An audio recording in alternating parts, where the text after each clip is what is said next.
semuanya, Assalamualaikum warahmatullahi wabarakatuh. Salam kenal, aku Liana. Jadi di video kali ini aku mau sharing sedikit banyak tentang apa itu kampus mengajar, bagaimana pendaftarannya, syaratnya apa aja, terus apa aja sih yang kita lakuin selama kampus mengajar.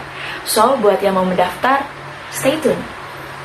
Nah, jadi berdasarkan dari webnya kampusmerdeka.kemdikbud.go.id, kampus mengajar merupakan sebuah program di mana yang memberikan kesempatan untuk mahasiswa selama 1 semester membantu para guru dan kepala sekolah di jenjang SD dan SMP untuk melaksanakan kegiatan pembelajaran yang terdampak pandemi. Di program ini juga diharapkan para mahasiswa membaktikan ilmunya, keterampilannya, dan menginspirasi adik-adik SMP dan adik-adik di SD untuk memperluas wawasan dan cita-cita mereka.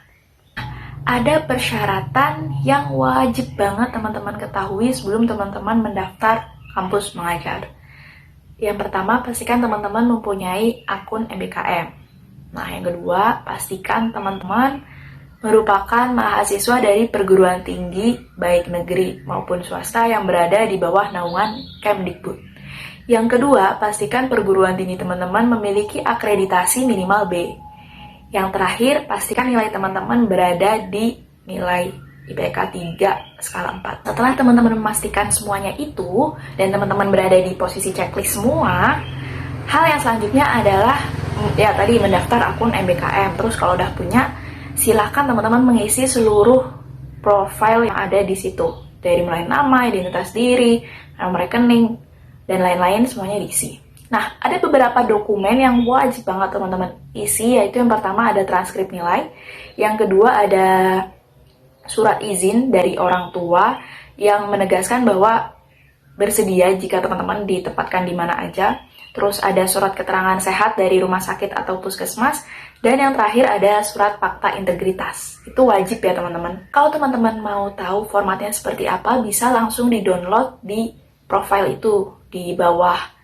Di atasnya kolom upload itu ada contoh suratnya, jadi bisa langsung di-download aja. Nah, setelah itu alamat itu juga penting atau domisili. Jadi itu adalah yang menentukan nanti teman-teman mau ditempatkan di SD atau SMP mana.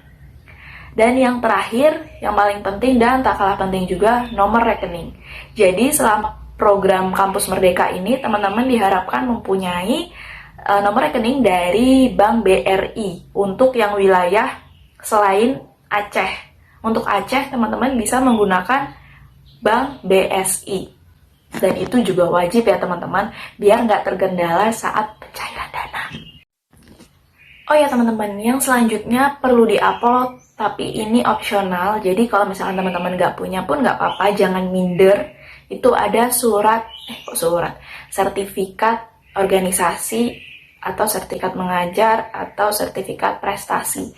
Tapi pastiin ketiganya ini tuh bersangkutan gitu loh sama program kampus mengajar. Sebenarnya kalau nggak punya pun nggak apa-apa, tapi jadi nilai plus jika teman-teman punya gitu. Ini opsional ya teman-teman. Surat keterangan aktif organisasi pun juga nggak apa-apa gitu, jadi nggak harus sertifikat.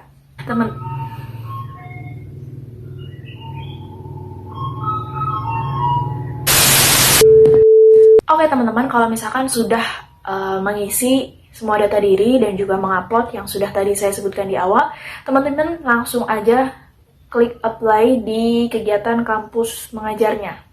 Nah, kalau misalkan udah, silakan teman-teman menunggu seleksi berkas sampai ada pengumuman untuk tes wawasan kebangsaan. Nah, di tes wawasan kebangsaan itu, pas di zamanku, itu ya udah cuma ngeklik aja gitu loh. Nah, tapi di kampus mengajar jilid 2 atau batch 2 itu di sana kita on cam, ngerjainnya tuh on cam. Jadi terlihat lah gitu pas kita ngerjainnya, nggak bisa nyontek gitu, nggak bisa.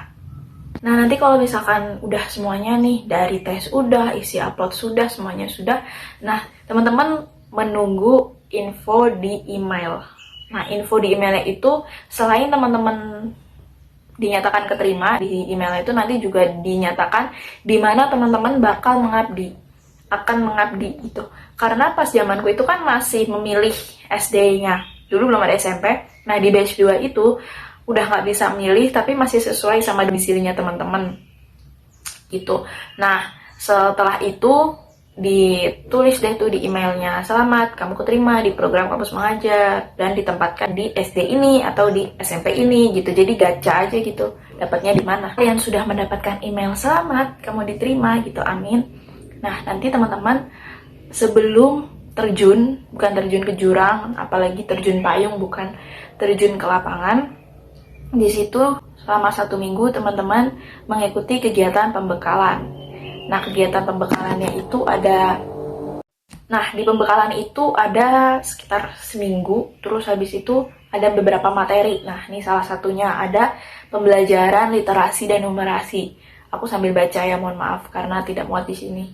Terus pedagogi sekolah dasar, terus habis itu konsep pembelajaran jarak jauh, strategi belajar daring dan luring secara kreatif, penerapan asesmen dalam pembelajaran SD, etika dan komunikasi, inovasi pembelajaran SD, pelajar Pancasila, prinsip perlindungan anak. Nah, itu waktu di zamanku. Masih SD, karena memang dulu kan masih SD gitu. Setelah semuanya selesai pembekalan gitu, terus teman-teman nanti langsung penerjunan. Biasanya penerjunan itu kan di hari Senin, tapi di hari Senin itu teman-teman nggak langsung ke SD-nya, melainkan izin dulu ke dinas pendidikan setempat, baik itu kota maupun kabupaten. Nah, biasanya nanti di sana teman-teman meminta surat tugas dari dinas tersebut untuk dilampirkan ke kepala sekolah saat teman-teman ke sekolah tersebut gitu. Jadi, Assalamualaikum Bapak, ini surat izinnya gitu. Jadi kayak gitulah pokoknya. Nah, waktu ke dinasnya itu teman-teman jangan sendirian, tapi bareng sama satu kelompok yang udah teman-teman dapet gitu. Jadi kan di SD itu nanti teman-teman bersama satu kelompok yang berisikan 10, 9, atau 5 kayak gitu. Teman-teman yang berasal dari macam-macam universitas gitu. Terus pas di dinas itu juga bareng sama SD atau SMP lain yang berada di satu kota atau satu kabupaten. Jadi kebayangkan banyaknya pas ngumpul bareng-bareng minta perizinan itu.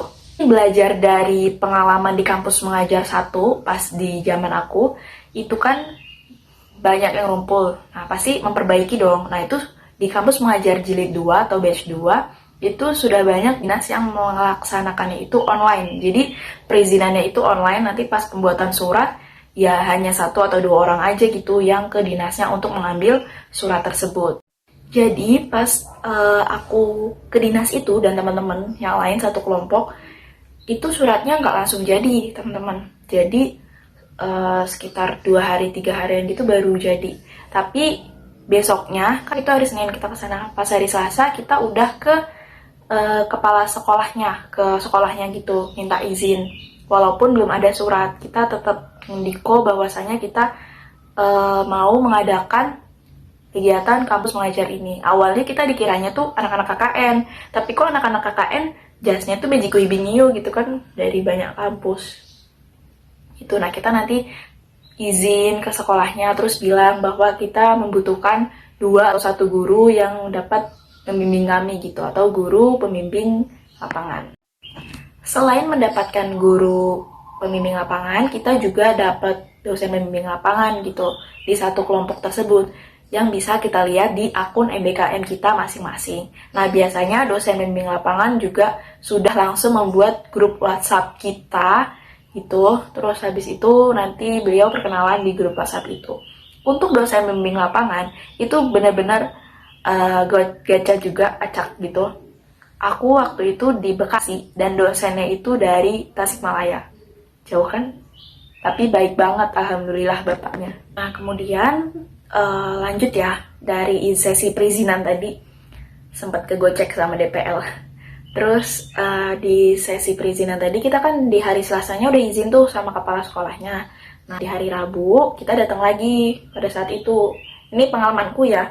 Pas hari Rabu kita datang lagi dan kita diberi pembimbing, kita diberi guru pembimbing gitu sebanyak 2 orang pada saat itu, dan juga diberikan ruangan untuk transit lah istilahnya, untuk ruangan kita selama kita mengabdi di sana. Selanjutnya setelah kita mendapatkan guru pembimbing lapangan dan ruang transit, kita besoknya itu baru ngasih surat dari dinas, karena surat dinasnya baru jadi kan, itu hari Rabu. Itu surat dinasnya baru jadi. Terus habis itu kita ya sharing-sharing gitu, tanya-tanya kira-kira apa sih yang dibutuhkan dan dapat kita bantu. Nah, pada saat itu di sana membutuhkannya adalah sarana prasarana untuk perpustakaan. Udah ada, tapi karena di sana daerah rawan banjir, banyak buku-buku yang basah dan rusak pada saat banjir gitu. Setelah sharing-sharing itu, kita juga diajarin untuk membuat RPP, terus bagaimana mengajar, materinya apa. Itu kita belajar itu dari Senin minggu kedua sampai Jumatnya. Jadi selama seminggu kita masih sharing-sharing pembelajaran RPP, membuat silabus, membuat RPP, terus belajar silabus kayak gitu, administrasi segalanya yang ada di SD tersebut. Tapi kita baru mengajar di sekitar minggu ketiga, dan di hari Jumat di minggu kedua itu baru kita dibagi ngajar apa kayak gitu. Kan di situ ada 9 orang, jadi dibagi semuanya. Nah, selanjutnya di minggu ketiga, aku dan kelompok baru deh terjun untuk mengajar dan kegiatan yang lain. Tapi aku nggak bakal cerita kegiatan mengajar dan kegiatan-kegiatan aku selama di SD, karena bakal jadi seri SKS gitu kan, Bunda, lama. Nanti teman-teman malah pada gitu.